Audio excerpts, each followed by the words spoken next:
এখানে কোনো জাতি বা কোনো ভেদাভেদ নেই। আমরা এখানে সবাই বাঙালি, আমরা সবাই একসাথে থাকবো, একসাথে আমরা আনন্দ করব, একসাথে আমরা সব কিছুই করবো। আপনারা সবাই জানেন এই আজকে বড়দিনের একটা বড় উপলক্ষ হলো এটা শান্তি।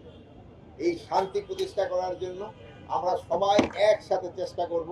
আমরা যদি সবাই একসাথে চেষ্টা করি, দেশটা কিন্তু অনেক অনেক আগিয়ে যাবে। এখানে কিন্তু কারো কোনো ধর্মে কিন্তু কোনো ভেদাভেদ নাই। মুসলমান, হিন্দু, বৌদ্ধ, খ্রিস্টান সবাই আমরা কিন্তু বাঙালি।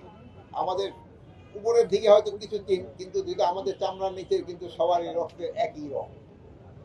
আর আমাদের সবারই কিন্তু আশা দেশটা আস্তে আস্তে আগিয়ে যায়, অনেক আঘাত, এবং দেশে সবসময় শান্তি বিরাজ করবে। এই শান্তি বিরাজ করার জন্য আমাদের ভাইয়েরা কিন্তু সবসময় চেষ্টা করে যাচ্ছে এবং সবাইরই কিন্তু উপদেশ দিয়ে যাচ্ছে। আপনারা এটা শুধু সবাই মেনে চলেন, দেশটা কিন্তু অনেক আগে যাবে। আমি আবার সবাই আমাদের বড়দিনের শুভেচ্ছা জানিয়ে আমার বক্তব্য শেষ করি। আপনারা সবাই ভালো থাকুন। নিউ মার্কেট থানায় বৈষম্য আন্দোলনে দুজন ব্যক্তি নিহত হয়েছে, একজন ঢাকা কলেজের আর একজন ব্যবসায়ী। কিন্তু এই দুইটা ঘটনায় পৃথক মামলা হয়েছে। কিন্তু আজকে যে সংবাদপত্র যে নিউজটা এসেছে যে এই মামলায় অর্থাৎ দুজনকে আসামিকে বাদ দিয়ে চার্জশিট দেওয়ার চেষ্টা করা হয়েছে। একজন হচ্ছে যে প্রধানমন্ত্রী বিভাগীয় উপদেষ্টা এবং আইনমন্ত্রী। এই বিষয়ে আপনি জানেন? এই বিষয়ে আপনারা কিন্তু ওই পেপারটা যদি পড়ে থাকেন, আমিও পড়ছি, দেখেন যে এই কাজটা করছে তাকে কিন্তু আমরা আইনের আওতায় নিয়ে আসবো। এবং সে মনে আপাতত এখন ছুটিতে আছে, এবং ছুটিতে থাকলেও সে ছুটি বেশি দিন কাটাতে পারবো না, আমরা তার আইনের আওতায় নিয়ে নেব। এই ধরনের কাজ আমরা কোনো সময় প্রশ্রয় দেবো না। আর প্লাস উনি এইভাবে সাবমিটও করার কিন্তু সিস্টেম নেই, এটা কিন্তু একটা প্রসিডিউর আছে, ওই পেপারে কিন্তু প্রসিডিউরটা লেগেছে, উনি প্রসিডিউরও ফলো করবেন।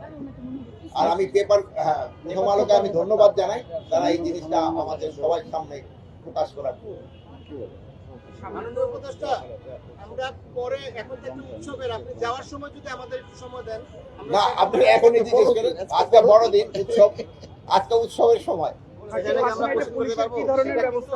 আপনি তো আমাদের আসলে আমরাও বাধ্য, আপনি জানেন চাঁদপুরের যে ঘটনা আমরা জানি যে একজন এর মধ্যে গ্রেফতার হয়েছে। এই বিষয়ে আসলে সর্বশেষ কি তথ্য আছে আপনার কাছে? এবং চাঁদপুরের ঘটনাটা আপনারাও জানেন, এটা তো আমাদের একজনকে অ্যারেস্ট করা হয়েছে, এবং তার কাছ থেকে কিন্তু ওই আমাদের যেসব লোক চলে গেছে, আল্লাহ তাদের বেহেশত নসিব করুক, ওদের সবার মোবাইলগুলো কিন্তু পাওয়া গেছে।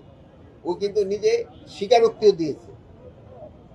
এরপরে আইনের আওতায় তো তারা আনা হয়েছে এবং তার বিচার হবে। এবং অন্য আরেকজন যে আসে অসুস্থ, তাকে আমার সর্বোত্তম চেষ্টা করতেছি, যত ধরনের সাহায্য সহযোগিতার দরকার এবং চিকিৎসার দরকার আমরা তাকে দিয়ে তাড়াতাড়ি সুস্থ করব। এখন পর্যন্ত কোনো মোটিভ কি জানতে পেরেছেন কিনা? আপনার কাছে কোনো তথ্য এসেছে না, এখন পর্যন্ত মোটিভ যেসব জানতে পারবো সেসব আপনারাও জেনে যাবেন, আমরাও জেনে যাবো। থ্যাংক ইউ, আপনারা ভালো থাকেন। আচ্ছা, একটা অনুরোধ স্যার, এখন শেষ করে কথা ছিল আমাদের শ্রদ্ধেয় আর্চবিশপ স্যার বলবো বিশপ সুব্রত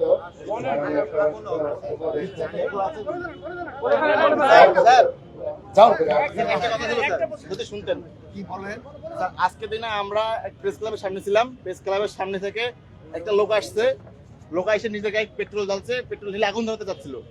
আমরা ওখানে থাকা সাধারণ জনগণ এবং আমরা প্রেসের লোক ছিলাম, ওনাকে থামাইলাম। থামানোর পরে ওনার থেকে আমরা জানতে চাচ্ছিলাম যে এই বিষয়টা কেন হলো, কেন করতেছিলেন। এরকম সময় এক পুলিশ অফিসার আসলো, ফয়সাল, এই আইসা আপনার আমাকে সহ অন্যান্য আমাদের যারা কর্মী ভাইরা ছিল সাংবাদিকের, এদেরকে প্রত্যেককে ধাক্কা দিয়ে ফেলে দিচ্ছিল এবং বাজে ভাষায় আবার ইংলিশে গালাগালি করতেছিল। হ্যাঁ, এবং আমি একজন ভুক্তভোগী সাংবাদিক, আমার পায়ে ব্যথা স্যার, আমার পায়ে ব্যথা পাইছে এবং সেই লোক পরবর্তীতে আমাদের জনরোষ উপরে সে পালাই দিতে বাধ্য হয়েছে। এই বিষয়ে আপনারা কোনো সরকারিভাবে আইনানুগ ব্যবস্থা নেবেন কিনা? অবশ্যই নিব। এবং অলরেডি তারা মনে হয় ক্লোজ করা হয়ে গেছে, তারা অলরেডি ক্লোজ করা হয়েছে, একটা তারে ক্লোজ করা হয়েছে এবং তারে আমরা আইনের আওতা অবশ্যই আনবো। আপনার সাথে যে খারাপ ব্যবহার করার জন্য আমি নিজে দুঃখ প্রকাশ Not only করতেছি। আমার সাথে একজন রিকশাওয়ালা আমাকে বাজেভাবে লাথি একজন মারছে। নারীর তার সাথে সাথে সেখানে তার আহত সাথে হয়েছে। খারাপ ব্যবহার করতে আমি স্বরাষ্ট্র উপদেষ্টা হিসেবে আমি আপনাদের কাছে ধন্যবাদ। দুঃখ প্রকাশ Thank করছি you. এবং আইনের আওতায় আপনাকে ধন্যবাদ।